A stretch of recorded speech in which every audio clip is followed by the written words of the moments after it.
All right, so this is the first episode of the whatever of Longer Rides, the sequel. So our plan at this point is to do these once a month. That was the original plan when we came up with the idea, but it kind of went over well, so we just did more and more, and there's an expectation to do more and more, which gave us more and more anxiety to do more and more. And then it snowed, and that kind of stopped for a while. And yeah, Pennsylvania kind of gets in the way. Yeah. Not bad though. No. We were very lucky this winter, incredibly lucky. I genuinely think we lucked out. Yeah, it's so funny living in Pittsburgh and the snow here compared to Clarion. Oh yeah. Because that's like the snow belt. That's terrible up there. For me at least, I think it's terrible. Oh yeah. This is like you get 2 snowy days and people are wearing hard hats to leave the house. So this episode is basically almost a recap in an odd way, just about the company, how it began, and how we got to releasing the first book that we've put out. I'm not going to call it our book necessarily, even though we published it. But the goal of this isn't just to talk about ourselves, but also to kind of show how you do it, in terms of things that have succeeded, things that maybe didn't work as well, and just general tips and advice on starting your own publishing house. We talk about writing all the time. We don't talk about this side of things. Yeah, it's definitely been a lot for us to figure out, and it seems like from the beginning it's been very much like, I don't want to say like trial by fire, but it's definitely been a learning experience from like when we first started registering and trying to navigate like the legal process, and just like apparently we need to fill out like all these forms and stuff just to change an address and like the bank account and stuff like that, and just trying to like there were some things I would change and some things I think we did really well. But I kind of want to start at the very beginning of, what sort of prompted us to say that we really wanted to start all of this. And for me, you just asked me, so I said yes. And that was my contribution to this side. So I don't know, like after we had all those conversations, like what made you decide that you wanted to do this? I was bored and I thought, well, I'll ask Maria if she wants to start a publishing house. That was it. Yeah. No, for me, it was a very specific time in my life, and it's kind of a mythology I've just regurgitated so many times at this point. But I think it is kind of important. I think it shows the complexities of the publishing house and execution versus how I envisioned it in theory. Yeah. So at that point in time, I was probably 23 when I pitched it to you. Yeah. And at that point, I was doing pretty well. For the first time, I wasn't just like impoverished and just struggling to pay for groceries and stuff like that, which had kind of been my experience for quite a while. There's some financial security. I was looking to further settle down in my relationship. I was actually saving up for a wedding ring. And with my books, I really had one that I was writing at the time that I've been planning since 2011. And I plan to do one final book after that. And I just was outlining the book. And this was my most recent release. And when I got to the ending and knew what the ending was, which I stuck to pretty much exactly how I imagined it with a few changes, I just thought, well, that's a really good note to end it on, actually. And the more I thought about that, the more appropriate it felt. And the more I liked it. Even now, working on another book, I keep thinking, like, maybe I should just leave it on the note that I ended it on. And so I wanted to stay still active in writing. I want to put my English degree to use. And we had always talked about some issues that we had with writing, publishing houses, just the market, and how we wanted to do things differently. Not like seriously, but we were like, oh, if we had a publishing house, I'd kind of go for this or do that. And what really, those ideas were in my head. And of course, having Renaissance Men, a film company I was in and kind of kicked out of, I don't know. There was always the idea of doing something else, more company-like. But I didn't know what, and I thought the publishing house, and it just never felt real. It was like a fantasy. Until I was searching for an agent for the first of those 2 books that I was writing at the time. A book I wrote and finished in 2016, I think maybe early 2017. And I was looking at these agents, and I mean, they're professional, they seem like nice people. Yeah. It wasn't a thing where they were evil sharks or anything like that at all. It wasn't like that guy from Game of Thrones and Dark Knight Rises and that Queen documentary. He's just a complete dork, money man. It was just like, I just didn't have a connection. I felt like I was like online dating, and I just didn't actually, even the ones I tried to convince myself that I was interested in, I just couldn't see myself working with. I couldn't see any of them going the distance. I couldn't see any of them taking the risks that I wanted to take, and I understood that there's just different goals, different motivations there, and different interests in art itself, economics aside. And I just wasn't comfortable. I just wasn't feeling as though there was much of a market for kind of the mid-tier people, I guess you could say, who weren't total art book people, who want a limited release of 50 copies on a moleskin or binding or whatever, versus having your book in every store.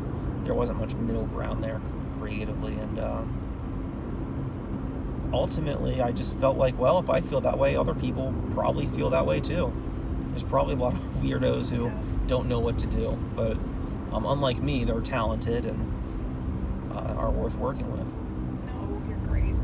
And I kind of had the same thing too, only on, I think, a slightly smaller scale. Like, it wasn't as like quite big book scale, but since I've been like 17 or so, I've been like, for the most part, like actively trying, publishing, everything like that. And I ended up running into just a lot of places for me personally. Like, I'm like, I don't know if like my work vibes with them, or maybe they don't vibe with me, or just this. It seemed like there was for me like a deficit of like,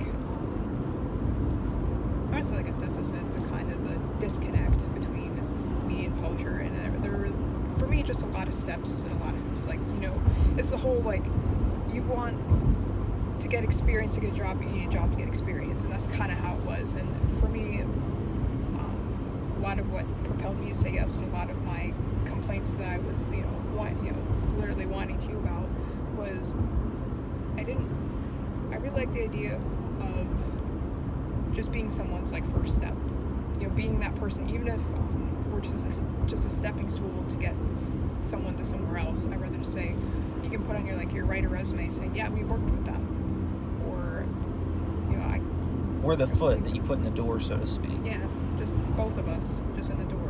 And like a prosthetic limb, really, you just throw in there like a boomerang and wedge it between as a doorstop. You're like, no, don't close it. That's us. But, and also, I think we both touch on this at separate points, but just being the kind of publishing house, or creating the kind of publishing house that we would want to submit to. And I think that was, at least to me, a big driving factor. Other than, I got a degree in journalism, and I'd actually like to do something with it. But yeah, and I think what you brought up there was a few points that I neglected and are very important and crucial to the inception of the company, where I don't think that we have beef with the publishing industry necessarily. No. Funny enough, I'm actually pretty cool with a lot of it. Yeah. It's just that I saw a niche that it wasn't being filled. Yeah. It's not as though I'm saying oh, Random House sucks, we want to do it better, or Autumn House sucks here in Pittsburgh. It's really not that at all. Yeah. Or Hyacinth Girl. I like a lot of those presses. I'm a fan of what a lot of them do, big and small. Yeah. It's just that I just wanted to do something different that I wasn't seeing represented. Yeah. It's not like, we're trying to attack the big five or anything like that. Like, a lot of my favorite books come from there. It's not like, we're not trying to compete with anybody or put anybody down. We just want to, add to what's already here and fill needs that we aren't seeing being filled, or maybe trying to carve out like you said, a niche. Yeah, and that's too what we talked about too, and be complementary to existing companies. Yeah. We wanted to help support them and get them new audiences. Yeah. And get authors and artists new audiences that may not gravitate towards them immediately. Yeah. Or may not be the most obvious or logical choice, because we wanted to add, we didn't want to take away. Yeah. And that sounds kind of changed. I'm at the point now I would go at some fucking throats.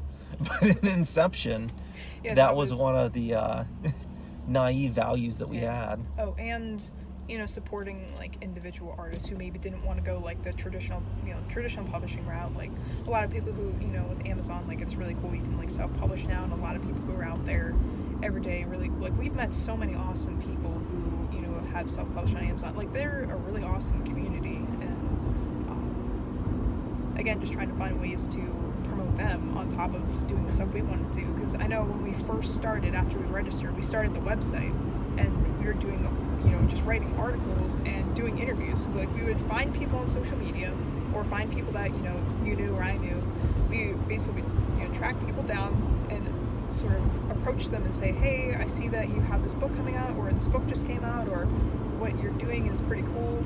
Would you like to interview? And like every person who's ever asked has just been a unanimous yes, and they're always like super excited. They, you know, it's always a really good time. It's, you know, really great for them too, but it's also, I think for us, it's pretty rewarding, because I don't know about you, but whenever, you know, I would like be researching questions, I get very very fixated. I don't know, I just sort of fall down the rabbit hole and I get really interested in whoever I'm, Yeah. you know, you get super interested, and then I've learned a lot. Oh, I'm sorry. No, you're fine. And then I start just trying, you know, there are several people's books I purchased because I'm like, oh wow, this seems really cool. I'm like, you know, and so I realized, I'm like, I don't know if my Amazon account can handle that, but I've ordered a lot of books on, and I'm super happy to have read several of them, and they've been fantastic. And it's all around a really cool community. I'm glad at least interviews could help get that started. Anyway. Yeah, I've learned a lot about publishing even through these authors, and just seeing how they made it work, and different things I never even considered. The big one for me was David Moody. Was probably the one that was like, whoa. Yeah. Looking at it, and not that the art people are less impressive, but that was one that was really kind of shocking and fascinating. His story and how he made it and how far he's come was really the exact kind of thing that was hopeful, I guess, or inspirational or whatever, with what we're doing, what we want to do. We're like hearing that stuff's like, okay, this is possible. This is this is something that we can reach for and not wind up empty-handed. Yeah, and for me, I would say, like, talking to a lot of these people, like, they, like, I don't want to name, I guess I'll name drop, like, Scott Gilmore, Natalie Banks. They're people, like, you know, we've interviewed, we've, you know, kind of, like, talked to before, and they're both, like, so approachable, so down to earth, and really successful, and they do very good work. Like, Scott does, like, a lot of, like, community stuff, and he also does his own writing, and he just recently released a book earlier last week, and his brother's in Pink Floyd. Yeah, exactly. And I saw this picture. No, I'm kidding. And then Natalie Banks, like, she just recently released, I think, her 4th book, and she's, like, doing a lot of, like, I want to say, like, signing and, like, tour stuff, but she's doing a lot of that, and they're so approachable, they're so down to earth, they're so modest, and just great, and their work is great. And it just sort of makes me think, like, okay, I'm someone who spent, like, 8 years working on a book, and it kind of shows me that, okay, this is attainable.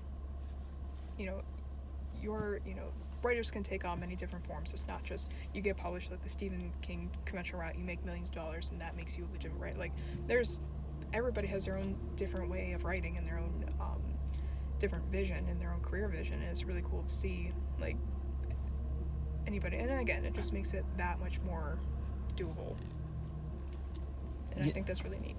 The ones that I always get along with are like the horror writers, the Ginger Nuts of Horror, the UK horror writers. Yeah. To me, they just seem, generally speaking, the most inviting out of all of them, the nicest. I know, like, Duncan Ralston is pretty much one of our biggest supporters.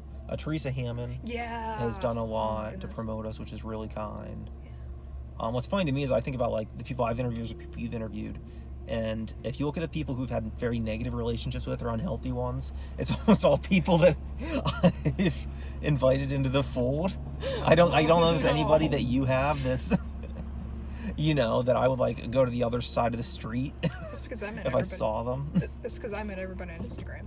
Everyone there is nice. It must be. Yeah, I do the Twitter, and I'm not fit for Twitter. I can't even look at that stuff anymore. It's really that's the funny thing with the company and doing this, is that for me personally, you know, I have a lot of anxiety, a lot of social anxiety. A lot of people, I'm stuck up because I don't talk much. But you know, like in high school, it's like I used to, like, hyperventilate in public places. Like, I had to go to the bathroom and then just, like, would have these insane panic attacks where I could not breathe. And I'm still like that in many ways, but I control it better, and I've learned, you know, physically how to get it under control, and even mentally in some cases. But, you know, we're not the most outgoing type. We're not the kind of people to talk on a camera while they drive for an hour or so. No, I think comparatively, I would say you're probably the more outgoing one than I am in this like kind of partnership kind of thing. But even with like promoting my own books, it's very awkward. It's very uncomfortable for me. We're pretty isolationist, I guess, yeah, with our writing and all that. We usually keep to ourselves, I think. So this was a huge jump. yeah, and that was another thing with the company that we really starting off with. We didn't want to put ourselves into it in any capacity. Even just mentioning that we were writers, like other than mentioning that we were writers, we didn't want to talk about any of it at all. And I mean, for a while, I think just starting off, it kind of worked, but I think it just was kind of, I don't know if it put people on edge or it was just off-putting, but I noticed, like you said, the more, when we first started doing long rides, there was more demand with them. We were just, bullshitting and talking up and down our own experiences. It kind of seemed like, we seemed more approachable, I think, at that point. We were just, we were just trying to stay on the outside. But I think with something like this, especially with writing and the nature of, the work that we're doing, you kind of have to be vulnerable with people in ways that you normally aren't vulnerable with other people. And that's especially creatively. Sorry. And that's something that we don't see in publishing ground, and it makes sense not to. Yeah. But when you're an agent, it is different. You do kind of put yourself out there. Yeah. With a publisher itself, it's not as common. Yeah. And we're kind of fulfilling. I mean, we are just a publisher. We're not an agent. Yeah. But I kind of see us fulfilling both roles at this point, because we do want that personal relationship with writers. My goal was always to do book coaching and be like a producer in the studio with a band making the album, and getting a submission every week with a new chapter and saying like, okay, I like this, or where's this going to go, blah blah blah, and just trying to encourage the writer to make their best work, and they made it up till that point, hopefully. And to do that, I mean, people have to know who you are. To put their trust in you for a book, they don't want to do that as a stranger. And I think what we had was we were presenting ourselves as strangers. Yeah. And I think another thing was that we were getting dragged into it, whether we liked it or not, just by existing. I mean, if you have to host a book reading, you can just read off the card and then get off the stage. But are people going to come back? Or, you know what I mean? You have to build personal relationships with an audience, with the artists, with the clients. And I think ultimately what we found was that was actually kind of a backwards approach, oddly enough. Even though I liked that approach, I think it was a good idea. Yeah. In some ways, I still wish it could be that way. And ultimately, the longer that I've existed, and the older I get, the more I realize, like, I'm an elephant in a bull. I got mixed metaphors there. I'm a bull in a china shop. I'm an elephant in a china shop. Sorry. I can't exist in a company like this, and just be there. You know what I mean? Yeah. I'm at a point where, like, I realize I'm reckless. I'm always going to cause problems. I'm always going to be you're a loose cannon stirring shit. Yeah. And I don't even get the job done. Like, I've come to accept that while we're in this company. It kind of led me to realize that in some ways, that I can't escape myself, even though I try to, which is fine. I'm cool with that at this point. But that leads me to just like when we first started our approach then and how it changed now. You brought up the interviews. That was great. That helped our website so much. It built us so many healthy relationships. That was mostly Marine's work. We did, we started with that. Then we did the blog posts, and those were good too. Yeah. The thing with that, in my opinion, is that it's more limited depending on your subject before you establish a name for yourself. Yeah. And it got to a point where I don't really like writing them, just to be completely honest. And only a certain amount of people enjoyed reading them, and I appreciate that. Yeah. And I have fun writing them, but it feels like homework. It's just homework that I make fun. Yeah. And ultimately, in my opinion, those pieces are better with guest writers than in-house. Yeah. I think that's what we learned there. Was like, if you get Todd Crawford writes an article, Todd Crawford writes an article, Todd Crawford writes an article, and nobody cares what Todd Crawford thinks. And that's fine. Nobody knows who I am. Nobody, most people who know who I am don't care what I think anyhow. But then you get someone like, here's Tyler Nichols talking about his book, or here's this guy or that guy, this lady who's really famous. I don't have any names on the top of my head right now, which is funny and pathetic. You're going to get different audiences. You're going to have different people reading it every time, and like an interview, except you don't do the work. Yeah, like people who are, they get to share their ideas and have an outlet of, getting themselves out into the world. So I think that's a really powerful thing, because I don't want to just be like us. We're sitting up at a podium like talking all the time. I really much rather just be like a meeting place for just a bunch of other people. And we noticed, like, once we focused on not really doing opinion pieces, but more of just focusing on authors, it seemed to it went over really well. Like, when we started doing Atomic Fly Swatter Online, like, a lot of people were asking us if we were accepting submissions, and we were still just trying to, like, get the, like, we had registered the company, like, a couple months prior, and we were, you know, trying to figure out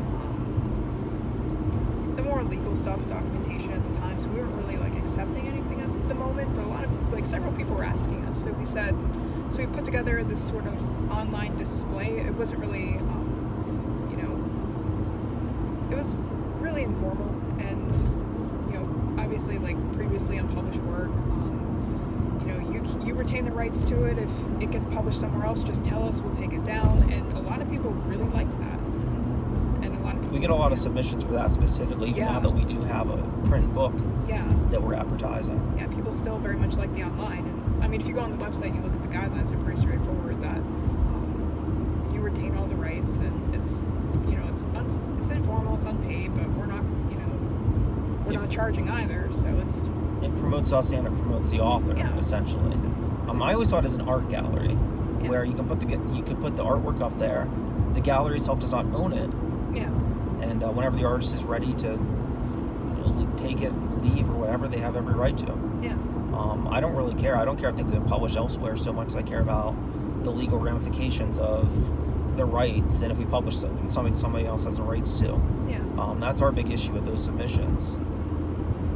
Exclusivity and all that, I don't necessarily care about in most cases. So we started doing that, and that was going well for the most part. It was going slowly but surely, and then we started doing the reading events. I would say was our next step, right? Yeah. Because I know eventually we want to do the book contest, but we'll start, the reading events. We were doing our first was in, I don't even remember. I think it was April.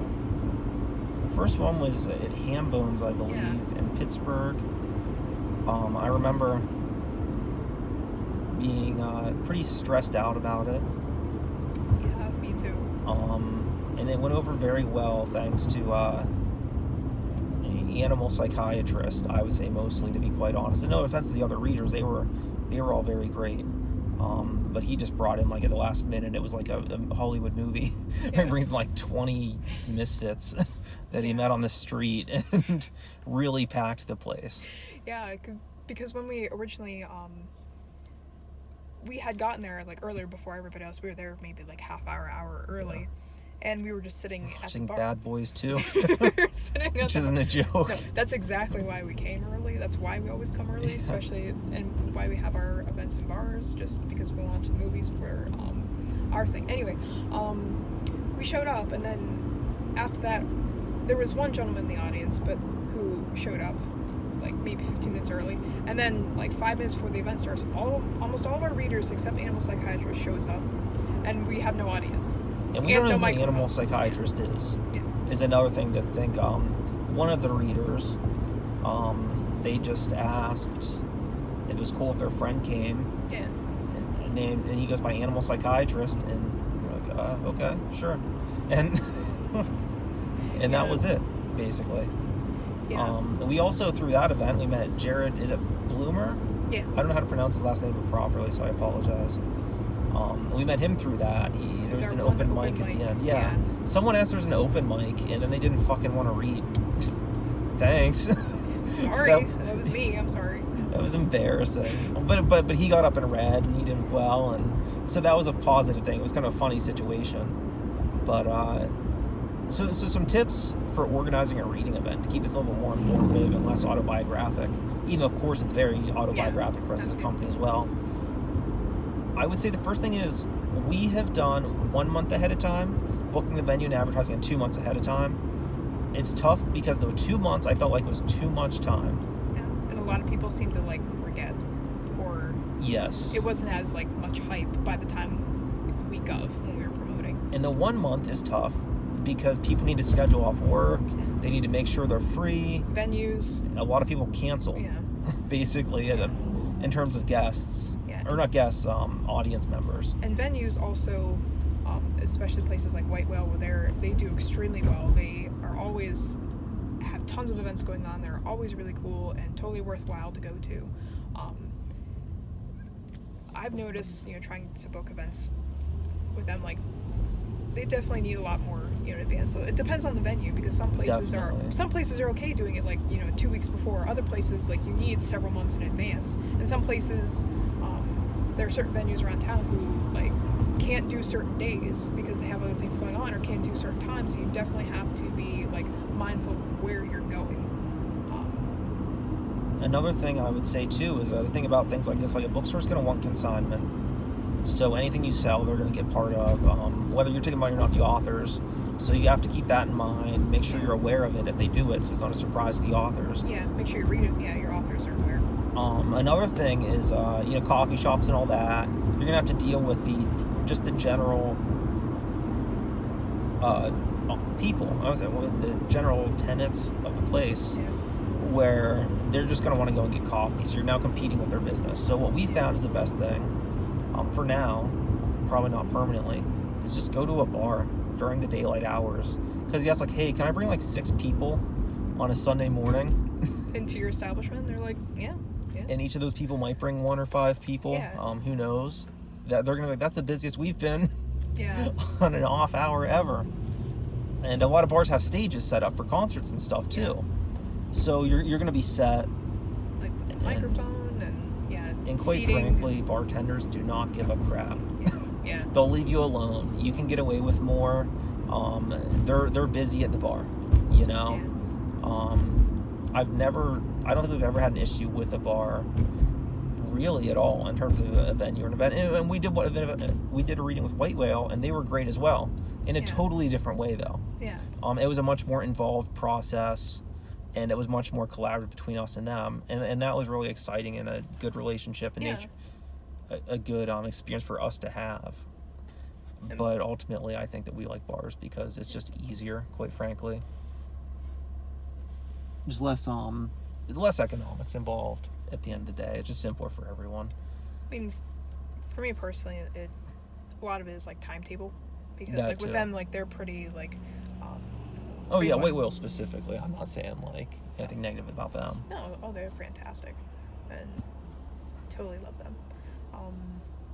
Yeah, definitely event planning. There's, on top of getting the venue and just making sure all of your readers are able to attend, and asking them again long enough in advance that they can call off or call off work, or not call off the event. Like I'm showing up just so that I can. Yeah, I'm gonna say yes and then call it no. That always worries me. We haven't had that yet. And also just trying to select a number of readers and maybe see if there's I don't think we got too far into like dynamics with like people who complement each other very well or not, but since we were just opening up like Know your avenues, audience. but yeah, I mean, you don't want to get a children's book author mixed with Marquis de Sade or something. You definitely want to know where it is. Like, if you're doing it at a library, it's going to be different than doing it at a bar. It's going to be different than doing it at a coffee shop. You're going to have to know that. You're going to know who fits well with the venue. You're going to want who fits well with each other. Who would you like to see collaborate on stage at the same event? And you got to consider all those things, because and you can play around. You can get like one kind of author and then another kind. It doesn't have to be like totalitarian or anything. Yeah. But you have to be mindful, and you have to at least consider those things. Yeah.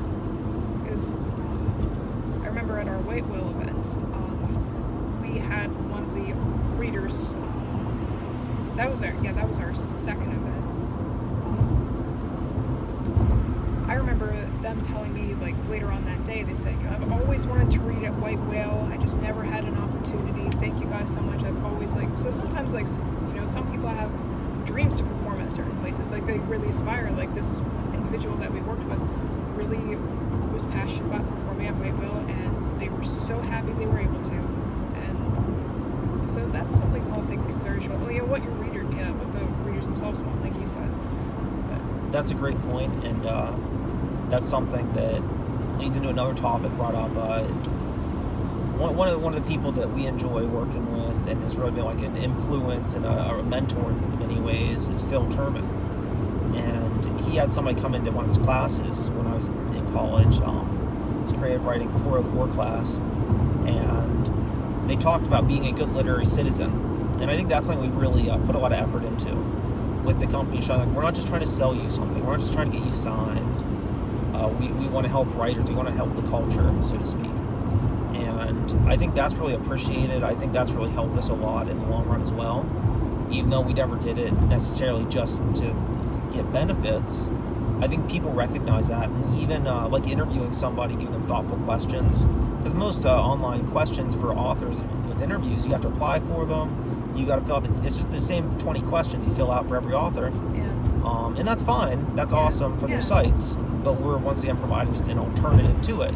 There's a reason that I don't really do many interviews, because I don't have the fucking time to research an author, get a hold of them, send them the questions, then they don't write back. And time again, a lot of people have commented that they really like our questions. They're like, you really took time to research me, and like I'm really excited to talk about my work, and like I like this aspect of the process I don't get to talk about very much, so I'm kind of excited to just gush over it for a second and just, I don't know, just listening, I guess. And similarly, inviting someone just to be like, hey, I heard you put a book out last month. Do you want to do a reading, and I'll organize it? I think that really helps authors. I think they really appreciate it. I think it's exciting for them. I think they remember you because of it. Mostly. There's some exceptions, but a lot of them are very grateful and see that as a favor that they appreciate. And after that, we were, and at some point during all of this was, what, 2019? My life's been such a blur the last 2 years. I could not tell you. Yeah, it had to have been last year, but I know during 2018 was very, very much a rocky start. We really wanted to start. We wanted to begin to have our first book be a double-blind, novel publishing contest. And we were very sold on that at the beginning. That's again just trying to keep ourselves personally out of, not involved in the, not involved in like the That's company. an idea I still like. Oh yeah, I do too. It's just we had issues with like software and budgeting. Yeah. It's basically one or the other. We had to develop new software, get better budgeting. Yeah. And at the end of the day, it just was not worth it to sign up for. It's not Script. What the heck's that? Submittable. Thank you. It's just, it's an awesome program. Like me as an author to submit, using it as like a submission portal is awesome, because you get to use it. You can, as you submit stuff, sort of view where you submitted. If they're still reviewing it, at what point are they at with your submission? Where is it in the queue? If you send a cover letter, you can preview what that was, if they accepted or rejected. You can actually withdraw your pieces from there. So it's nice for that aspect, but for us as a company at the time, it just wasn't We're just not there yet. It just wasn't in the budget yet. And the whole start, and that didn't work out, the contest, at least yet. Yeah. It will happen, probably. If we decide to, there's definitely room for it to happen, but it's just not this current moment. However, I'll take a step back and then we'll catch right back up here. A lot of things at start were very slow, and they're slow now. And there's pretty big developments in the company right now that we can't really talk about, but so much expansion and different ideas and collaborations that are exciting, but they're very slow because we want to make sure it works and properly developed and done ethically. And at the beginning, there was a lot of that. And honestly, that's one of my big regrets with the company is I kind of wish we were more aggressive from the start. But I think that we wanted to tiptoe. We wanted, to do things tastefully. And looking back on it, I almost wish we had no regard for that. Yeah. So I think it got us nowhere. Yeah. I really don't. I think we should have been twice as aggressive. I wish that I would have been. And that was a big thing in the company that became a complication was that point in my personal life was all those things basically fell apart when I started the company. My entire life changed. And there was a lot, and now I'm writing again. So like my whole plan for the company to focus on that, not to write, is now moot. Totally irrelevant, which makes running the company infinitesimally harder, for me at least, to give everything my proper attention and try to be fair to everyone and everything. But it can also be very frustrating sometimes when you want to work on your own book, but you got to think about, Everything. 100 other authors. Yeah. And Which is not me complaining. That's what I'd like to do. Oh, I yeah. choose to do that. I could write my book, but I choose not to because I'd rather help other people. And again, with the whole, we should have hit that ground running a lot harder. I think, especially with like the submission software thing, even just having our own like program developed, like that to me was like something that like bugged me for a while, because I'm like, we had a lot of time to figure this out, and I don't know, because we did all the paperwork, we registered in like 2018, and again, I know we've gone back and forth, like joked about this, but I don't want to say joked about, commented on it, I should say, but that was definitely a terrible year in our lives to do anything this big. It's true, yeah, like... my life fell apart, sorry. and then you had, we both were like, trying to do that. But I think at some point, like, just spending more time investing in relationships rather than being like, hit the ground running with stuff. Like, in a way, I am glad we did go the pace we went and really wanted to make things right and tiptoe. But I think if I would have changed it, I wouldn't have been as much kept myself out of it. I think I would have still focused on relationship building, but just, been more, like inserting my personality into it a lot more. Yeah, and a big thing was we signed the papers, we got it legally done, and things were seeming all right, fairly stable-ish. I was getting out of some pretty serious family issues that I can't even get due to legal issues. But like, the clouds were kind of parting, so it seemed. Financially, we were both stable. There's all these other factors that, at least for me, I'll speak for my own finances, were just then like, you got to work like 7 days a week. You're pulling 12-hour shifts overnight, or else you're just fucking on the street. You're just totally fucked, and nobody can help you. So then it really put me off for a long time because of just pure exhaustion, sleeping 2 or 3 hours a day. Those first articles I wrote,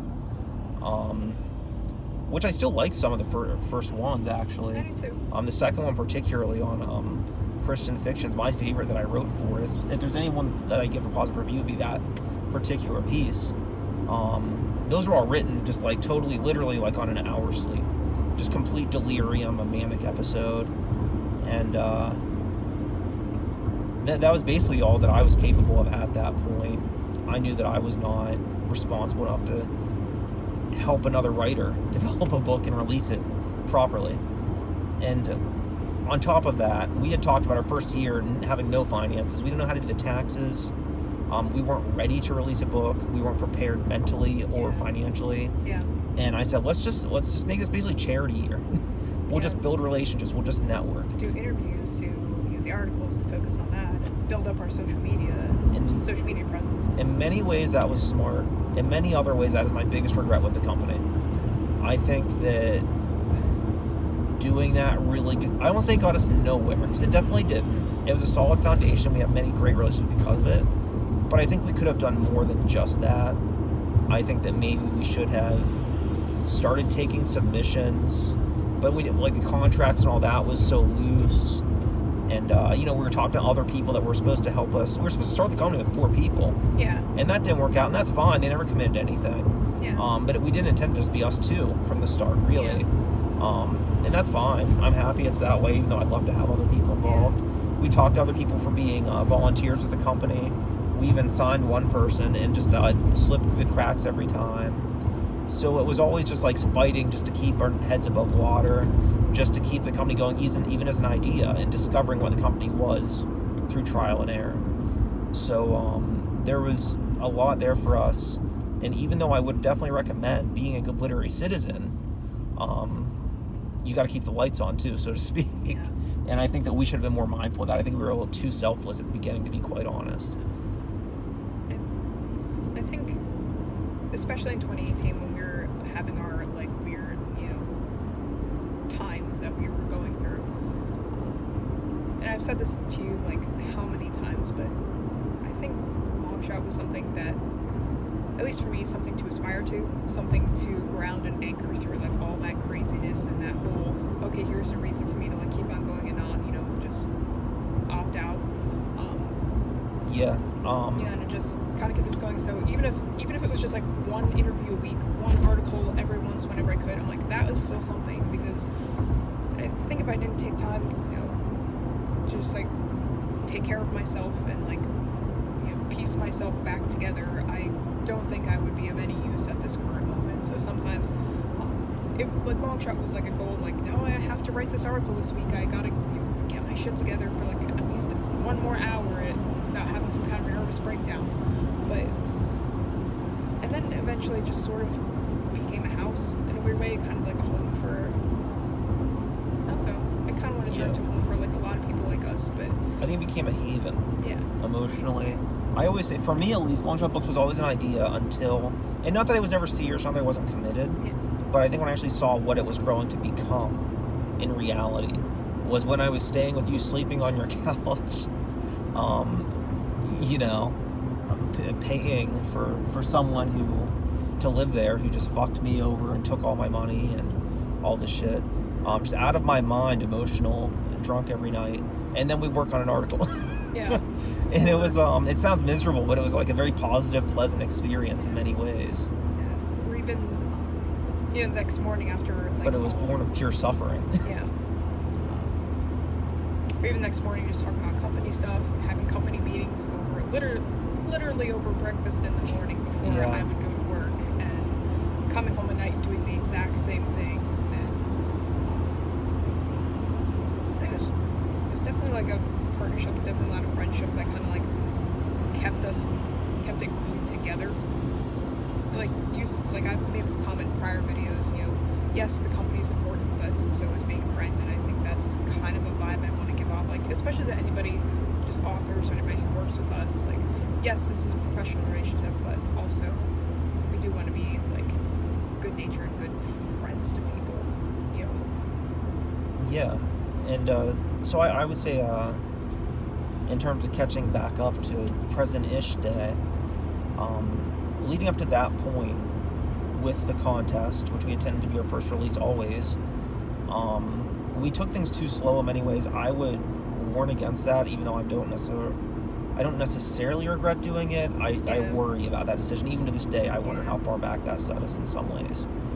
So that didn't work out, and I knew that Lexi Spino was going to be releasing a book herself, and she was looking for like backers, and I didn't really know how it was going. And we were at the table. It was actually funny. We were playing chess, and we were talking about like, what are we gonna do? How's this gonna, work? Because we just don't have the technology. We don't have the money to make the technology or to make a subscription. And so I brought that up, and I said, hey, if you want, I could reach out to Lexi and I'll offer, we could either just give her the money for the book just as a favor. Yeah. Because she wasn't asking that much. No. It was a very reasonable amount. I wish we would have went with that now, because it would have been much cheaper for us. I'm kidding. I'm happy to have, we didn't spend a dime that I didn't want to. We didn't want to, obviously. But I reached out to her and gave that offer. And I said, or we could publish you, and you could make this a Long Shot book if you're interested in that.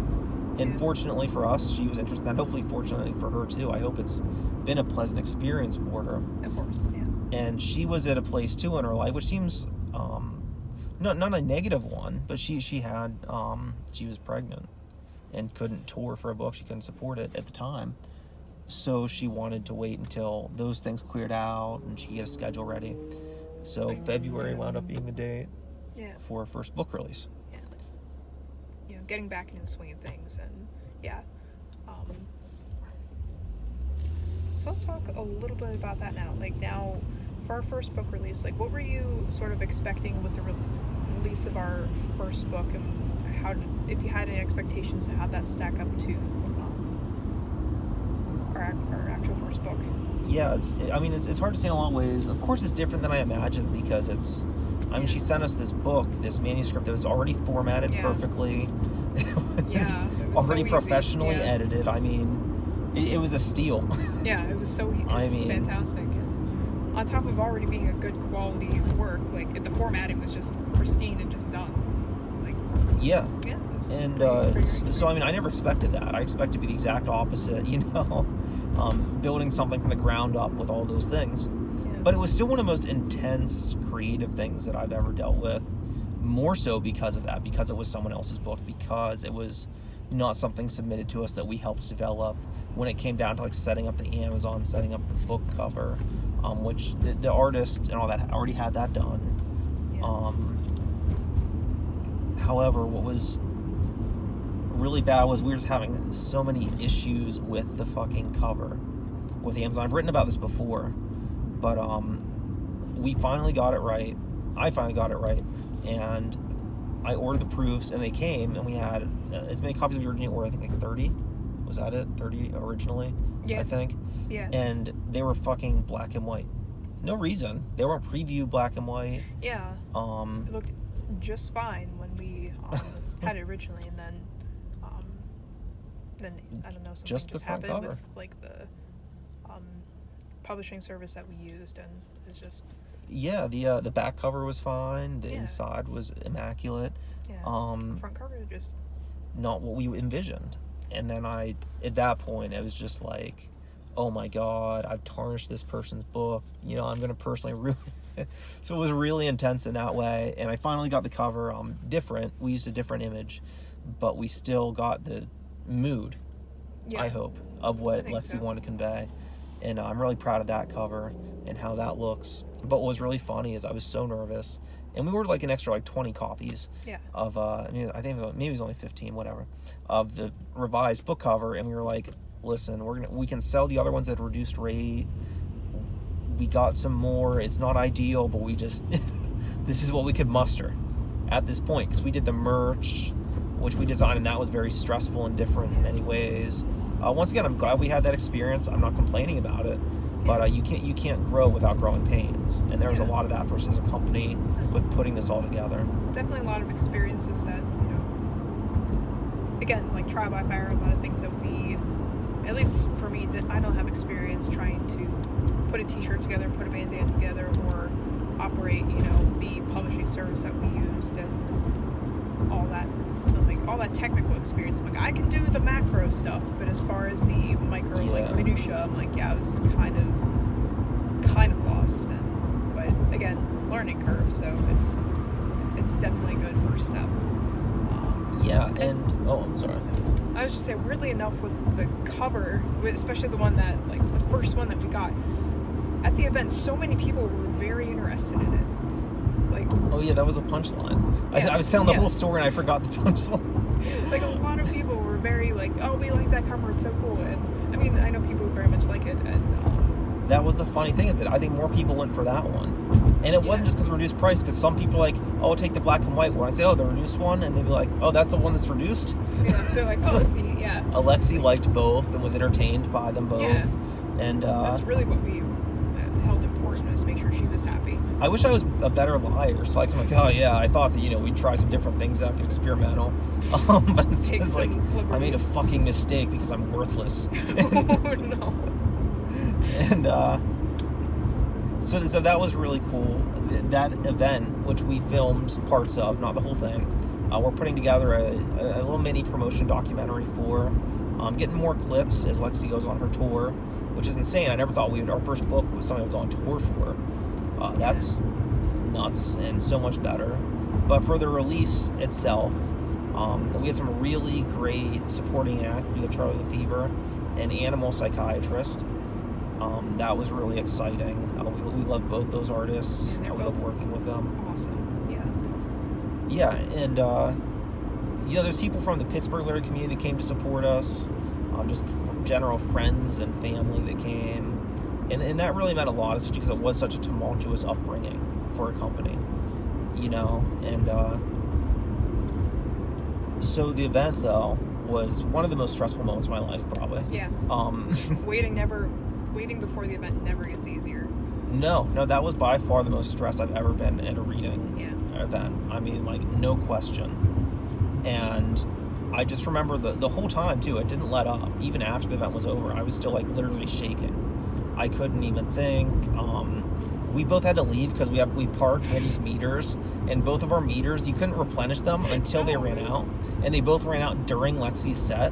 So I had to like give a friend my debit card and have him go do mine. I had to walk like a mile up the street, and then I realized I parked in like a 15-minute zone or something. But then I realized I didn't, and I was fine. But like, I was freaking out about that. It was just.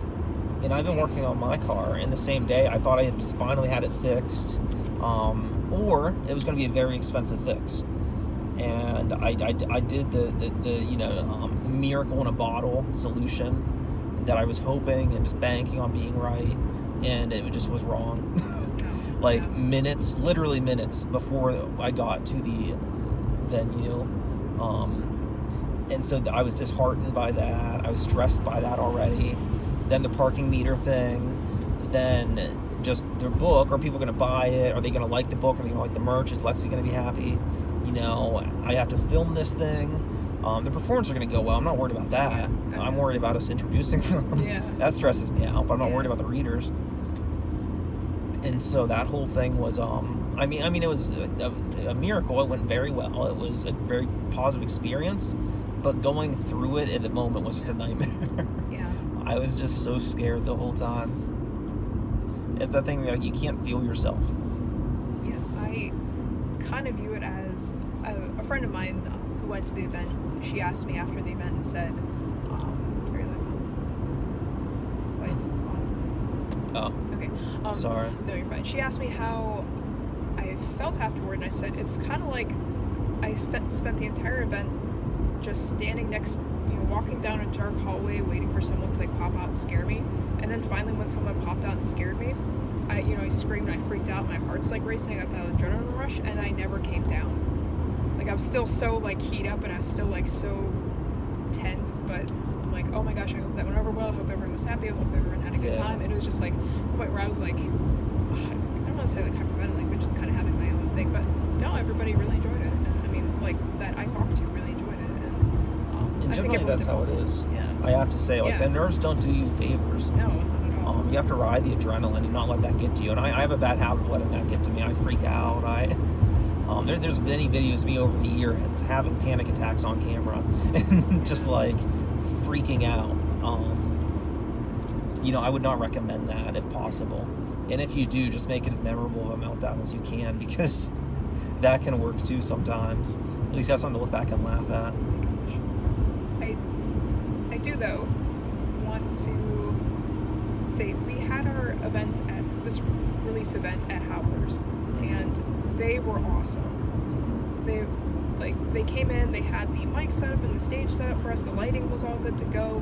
They actually set up a merch table for us. They took the furniture and they did like the layout and stuff. They when we were making, when I went to go make change for the merch and the books and stuff, like they gave me I handed it to the bartender and I was like, I don't really know what all to get. Then the gentleman who was there, who set everything up for us, he was like, yeah, give her this many ones, this many tens, and this many fives, and all. He just like went off and he's like, yeah, I got you covered. And they were awesome. They were so on point, and especially like because I was so nervous I couldn't function. I'm like, I don't know, just take this and please give me money back. And something else I want to bring up is they're actually recently under fire. My roommate sent me like a day after after Lexi's book release, because they have to relocate. They're having financial trouble, with my understanding. I think it was an issue with the landlord. And it was like you made it a different thing. I don't know. And so they're relocating. They're having some issues, which is already very sad because their location was perfect for them. Yeah. I really am going to miss them being there. And I hope that whatever bar hopefully buys them out is exactly the same, but with lower prices. But there was a thing that had to cancel an event. It was a rap event, and they scheduled it, and then they had to cancel it. I think either due to low interest or they just couldn't fund it. And there's people speaking out saying how it was racism or whatever. And I just want to say how bullshit I think that is, because I've been there 1,000 times. I used to go there all the time with one of my best friends who's trans, and it's like one of the most inclusive places I've been to in all of Pittsburgh. It's so funny. To think that somewhere like that would be accused of bigotry, because it's the exact opposite. It's like, I always use the term freaks to describe like people that are different, but that's not considered a positive term of endearment. I think it is, but a lot of people don't take it so kindly. But just anybody. I mean, you see all different kinds of people there, and it really kind of hurts to see somewhere that I've personally seen be so accepting be put under fire for something that's so clearly untrue. It's a very welcoming environment. Like, even, yeah, I agree. It's just, yeah, I mean, once you get past the no black sign out front, it's totally. I'm hitting end. Anyway, moving on. Oh shit! Is that a leaf or an animal? I don't know. I'm too tired. I hope it's a I hope leaf. it's an animal. Yeah, What? a leaf. Okay. No, there's no way it was an animal, or else it was like some kind of like a weird spectral I feel like floating rabbit. But anyhow, moving forward, in terms of Lexi's book release and everything, she's currently supporting the book. It's for sale on Amazon. This isn't an advertisement. I mean, it kind of is, but it's not an official advertisement. Yeah. We're reaching out to reviewers. We're hoping to get her interviews. Also, she has tour dates up, so be sure to check those out. Yeah, sorry, them something came up the car. No. I didn't mean to just like zone out, but well, remind me to remind you later. Yeah, I see it. Okay, good. That's cool. Yeah, her tour dates are up, and definitely check those out. We have them posted on Instagram, Facebook, Twitter, like, We'll be continuing to update them. yeah, as she goes on tour. And hopefully, yeah, definitely follow her and see what she's up to on tour, and check out her book too. It's, I'm really proud of it. For our first release, I think we started strong, and I'm very proud of it. Yeah, it wasn't what I imagined, because of course I always thought that our anthology would be the first. Yeah. I always thought it'd be double blind, like a bunch of different authors, blah blah. But I can't imagine a better first book. Yeah. Honestly, it almost feels to me like it was like just a perfect fit of what she was doing creatively and what we want to do. I really love how what I always say is I always say the same thing about the book, but I think it sums it up the best that I can. Is that it finds so much courage and vulnerability, and I really love that. I love the vibes that it gives me. I've read it a number of times now. I enjoy it a lot. I enjoy seeing Lexi read from it. I enjoy seeing how much people enjoy it as well and share that enthusiasm for her work. Yes, and can connect and, have that, yeah. And moving forward in the future, we're doing an anthology right now. That's up April 1st. It's the end of the submission dates. And after that, I would like to do something very much more similar to what we're doing with Lexi, to be quite honest. I'd like to work with less clients, basically. Like, I love working with different people. I love the variety, I love the diversity. People from all over the country, other countries, different professions. It's really exciting, but I want to continue helping writers find that book, or put that book out that defines them as an artist, or that they never thought they could find a home for. Like, it's, instead of going a mile wide and an inch deep, I'd rather just go an inch wide and then 10,000 miles deep with somebody. Like, so just focusing on one person and, like, one person at a time, just really digging deep and getting into their work rather than, at least just for the time being. And I also want to help other publishers. I mean, this is who this video is for, really. Yeah. Are people who think like, I mean, I'm interested in starting a publishing house. I may not write, or I write, but I want to help other writers, and I don't know how to do that, but these ding-dongs figured it out. So, if they could get the basics, then I could do this competently. I want to help those people. I want to get people to work for us to get some experience. If we could get somebody that BS resume filler so that they could get a job at Random House, I would gladly... Yeah. Vouch for them. I want to help everybody, support everybody, and just branch out in that way, and just really reinforce relationships we have, build new ones. I mean, hopefully Lexi will want to continue working with us in some capacity. I know that she's already looking at the next step in her career, which is really exciting. Whether we publish her again or just continue to support her in this book and whatever she does in the future, is definitely something that I would be honored to be able to do. Sam, no, you got anything else? Yeah, there's the technicalities. We could get into some of that stuff. Yeah. With you know, you got to consider stuff like royalties, contracts. You know, I mean, there's a lot of numbers, and honestly, it's pretty simple. I mean, there's a reason that writers are English majors and not math majors. We're pretty lax with it. I mean, we have our contracts vary from author to author because It's very project based. yeah, exactly. Like with Lexi, we're very generous with her compared to most publishers because she's doing so much more and we're doing so much less.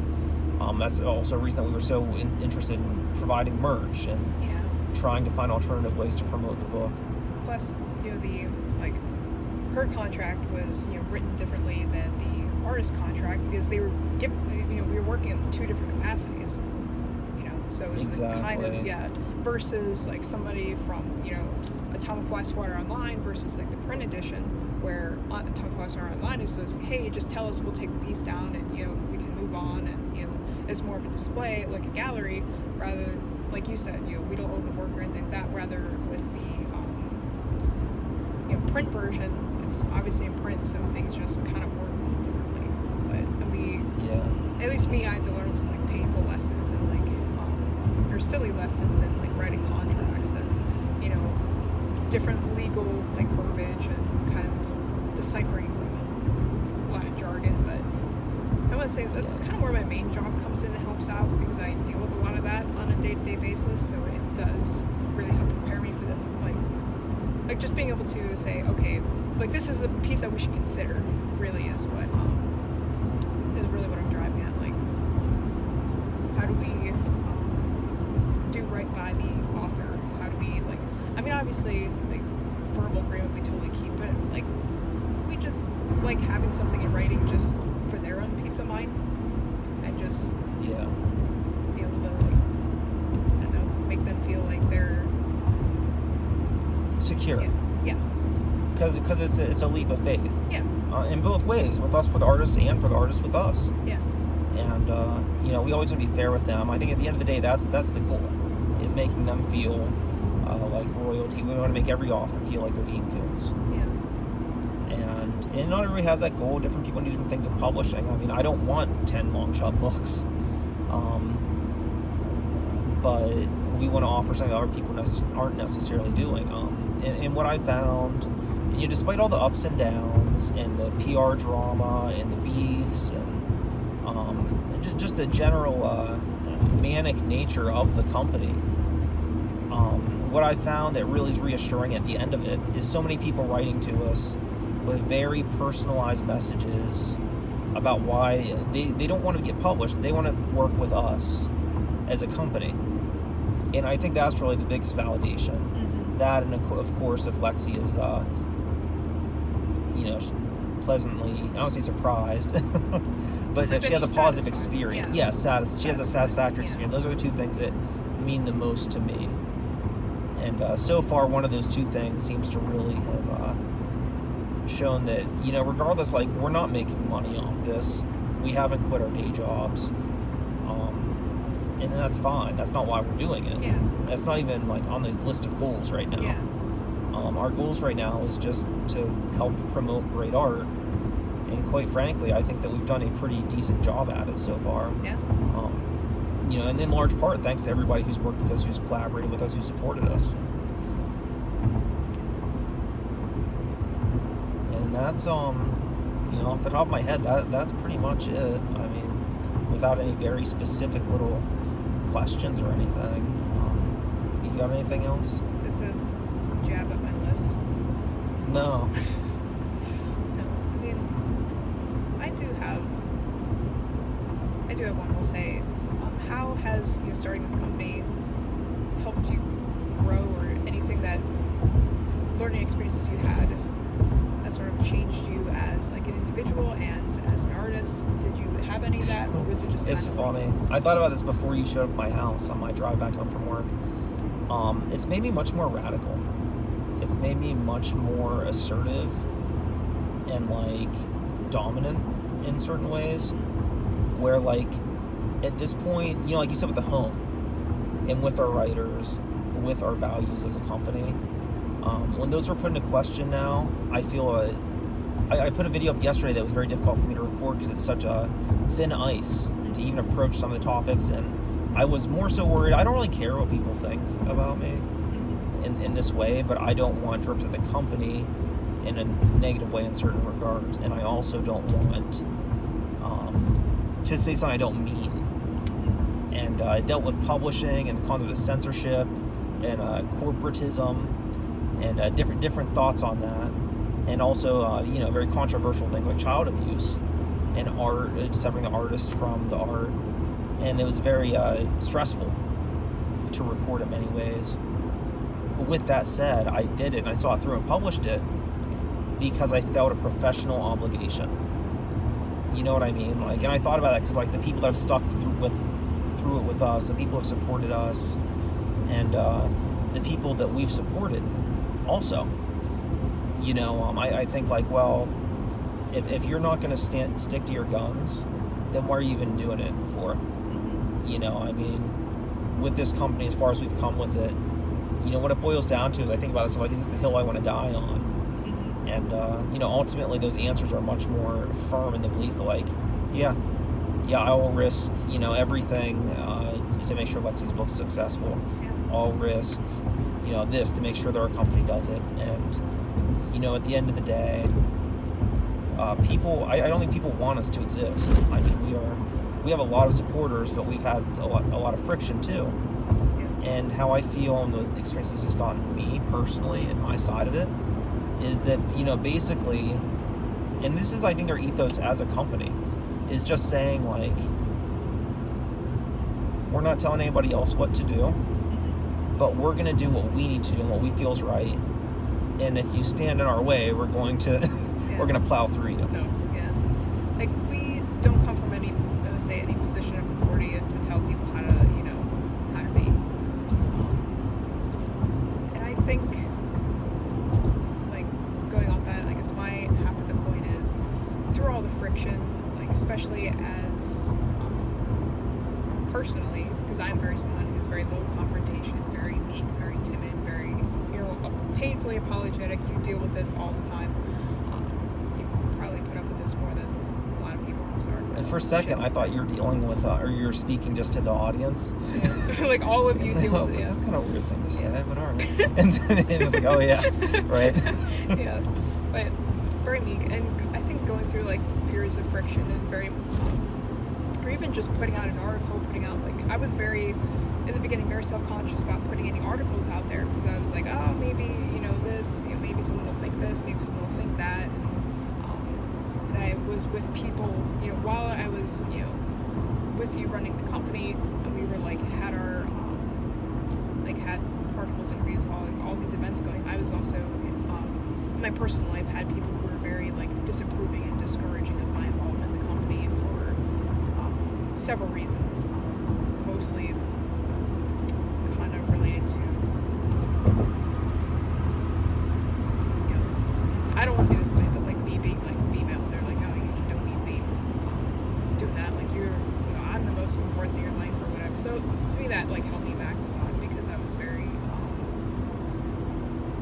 self-conscious, very worried about what other people thought of me, what other people thought about my voice at Longshot. I had people all the time who were telling me, Todd's the predominant voice of Longshot, you're just kind of in the background, yeah, I tell you that all the time. And once a day, he's very, but, people, trying to, push, here and there, because I used to be, very, easily just, bendable, I guess. Very pushovery, and I think going through those periods of friction, professionally and personally,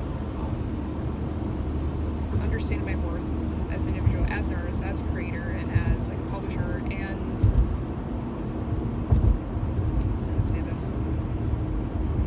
understand my worth, and honestly just getting a tougher skin,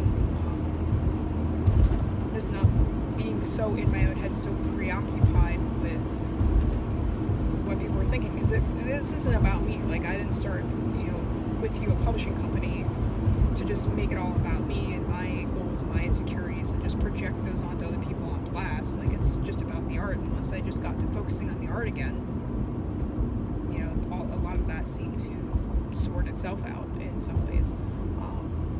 And then professionally, again, I've harped on this earlier in this very video about I was so self-conscious about my own work. Don't really even like talking about it, even like to friends or anything like that. And then I meet all these down-to-earth writers who are also people on top of that. It's not just about like writing 24/7. You have people who have kids, who, you know, families, married, work like jobs that have nothing to do with writing, and you know, they're out living their best lives in their own really cool ways. And like, okay, this is an attainable dream, and there's more than, you know, one piece of the puzzle in this. Like, you know, to be a writer, you don't have to be Stephen King. I don't have to put all this pressure on myself as an artist. I can just do arts for art's sake, and there's just people around you who just are cheering you on. It's a very positive culture, at least the one that I found on Instagram. They're just extremely positive and happy people. Well, that's the hardest lesson I had to learn with the company, which is very similar to what we're already talking about, is, you know, with these submissions, you know, I mean, we haven't sent out a lot of the acceptances yet for the final wave of submissions, because we just have some more to go over with them, ultimately. Yeah. Because it's a very tight roster. It's kind of, we're doing the American Idol cycle, where it's like, okay, we want this much, here's like 50, and we're cutting it down to 40, and then, you know, seeing what we can afford, blah, blah, blah. And we got to really put out some numbers and look into that side of it before we choose for sure, which is probably very frustrating for submitters. And thank you for the patience, of course. Oh, yeah, for sure. But we have put out the rejections, and I don't do that often. I worked very, very briefly as a book reviewer for a website right between high school and college, and I did a negative review of a book, and it was kind of the reason I quit, because it was like a college professor, very well-educated man, probably a very smart man, and his book did not cut it for me, I'll put it that way. And to this day, I think the book deserved a bad review. Not a scathing one. You know, it wasn't malicious. It wasn't a dangerous book or anything. Yeah. It just was not well executed, in my personal and professional opinion. And he wrote back to me, and he was kind of upset about it. And I felt bad, and I felt even worse, because this was just some dude who wrote a book. He wasn't you know, it's not a Steven Spielberg or something who's making hundreds of millions of dollars. He's just a human being who does something he's passionate about and released. And then I wrote this negative review hurting his reputation, which I don't think actually hurt his reputation, but he wanted to boost his reputation and to share it and be happy. And ultimately, I was not able to do that with honesty. So I didn't. And that was a tough choice, and I stand by that. And I relate to that a lot when we're rejecting things. There's so many pieces that were good works of art, but they were not an appropriate fit for various reasons. Some of it was just tonally, just wasn't the best suit for us. There were some that were just I just didn't connect with, to be quite honest. I wasn't passionate about it, and I was tempted, even with a lot of them, to put like a maybe or just a yes, like, oh, we'll just slide through it, we'll give you a pass. And then I thought about it, and would ultimately, every rejection, I thought, well, not every rejection, but I thought, for some of them that I was on the fence, I thought, would this diminish the works that was placed next to? You know what I mean? Are they going to complement each other, or are they going to distract? You know, how do I hold up the integrity as a publisher of these people are accepting, if I'm going to accept someone I'm not passionate about? Because then what does our approval mean? And, you know, it sucks. We heard some back from some people after the rejection. Some people were really cool. That was nice. But other people were, you know, kind of sad. They were mean, but they were dejected. It's not what they wanted to hear. Disappointed, And, you know, that's tough. And I feel bad for them, and I've been in that position. I think everybody should have that experience of getting rejected if they want to work in publishing, and if they want to reject people. But ultimately, I knew it was the right thing, even though it was a hard decision. I think even as a writer, like, I just got a rejection notice this morning on one of my stories, weirdly enough, but and I used to get very disheartened by that, and then just having this experience of having to write a rejection letter as a publisher, I appreciate it more, because I think how hard it must be to turn to say, not right now to somebody, or maybe you know, and having to say we cannot accept right now, you know, that I feel like was somebody that, like, at least for me in a lot of pieces, I was, you know, having a hard time being like you said, just would it distract, would it complement, you know, sometimes it's good to have that kind of like juxtaposition or like kind of like different dynamics with pieces, but I'm like, in this like scenario, is this the best as a publisher, and what would our like For how are we this doing work, this? Yeah. for us. For this project, yeah. And I actually think I went above and beyond not to reject people. Yeah. I mean, there's a lot of pieces. There was like some 40-page submissions, longer ones, and I for every single one, I was like, I'm reading it at least 5 pages. Yeah. Just to give it a fair chance. Yeah. And honestly, most of the time, I can't think of many instances where I read those 5 pages and was then persuaded otherwise. Yeah.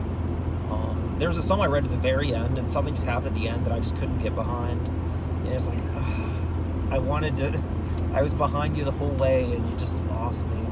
Or you just, you know, reread it several times, and you're like, you know, trying to see like Yeah. how you feel, trying to understand like how you feel about like, will this be a good fit, would not be, and you just kind of like run into that weird. It's kind of like saying a word over and over again until it stops sounding like a word. Like that's the kind of experience. Like it was And then very I thought, unique, but you know, would I want somebody to publish me that was so uncertain in the work? yeah. You know? Yeah. That was another factor, you know?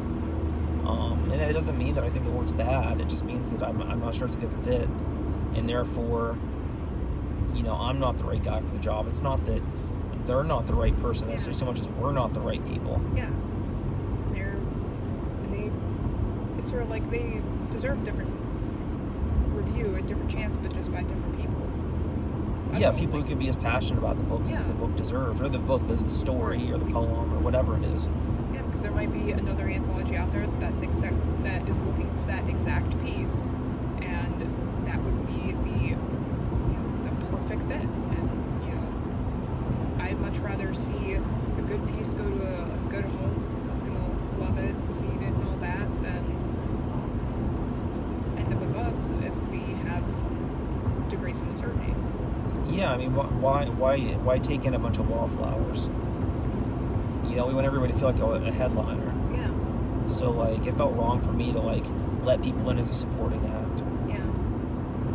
Because everyone deserves to feel on top of the world. I did want, and I considered it briefly, but ultimately I just didn't think humor was appropriate for this rejections.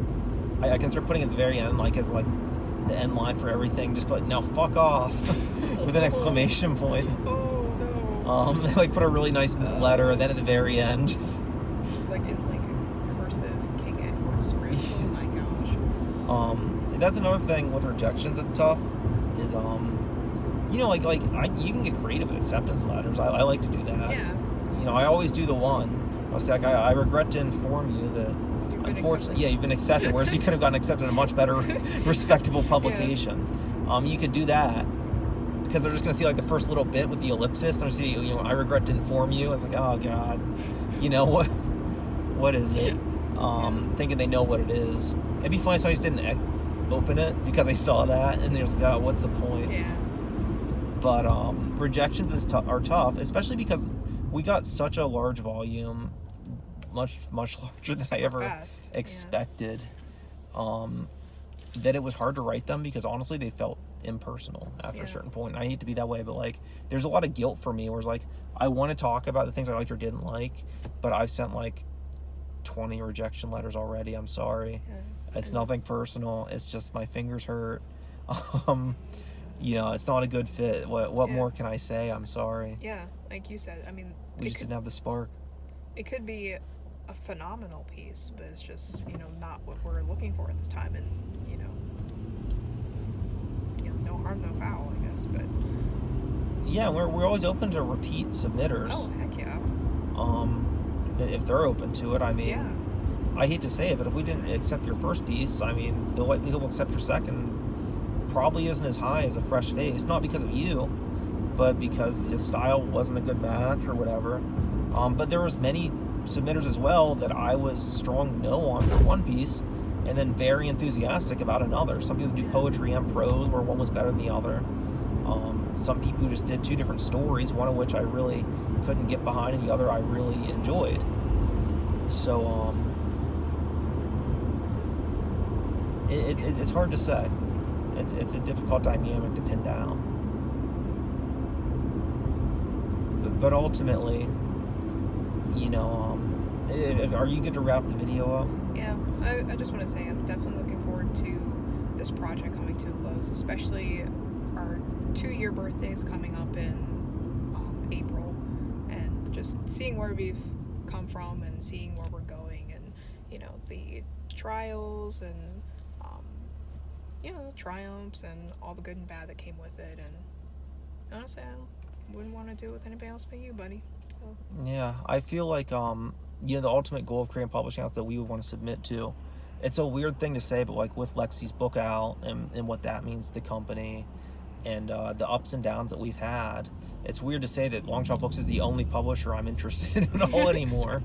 It's very self-centered, and it's not like because I own it or anything like that. It's that we're just doing the stuff that I'm interested in and nobody else is, to be quite honest. Like, not they're not doing good work, but that they're just not, you know, I think this is where things are happening. I think that we have the most exciting roster. I think that we have the most fun, and it's a big party. I think Longshot Books is a party where everybody's invited, and you know, I want to invite more people in. The door's open. Yeah. And I'm excited about where we are as a company. We're bigger than I ever expected to be or aimed to be already. I'm really excited for this anthology to come out. I think it's really cool. I think there's a lot of stuff people are really going to enjoy and appreciate. I'm happy to have so many different writers under the same roof. You know, it's like a set with like the marquees just jam-packed. Yeah. And, you know, I can't wait for that. And I'm also excited, you know, we've already got some book submissions that I'm very curious about that we haven't had the chance to look into proper yet or discuss. And I can't wait to see what book we take on next and to just see where it goes.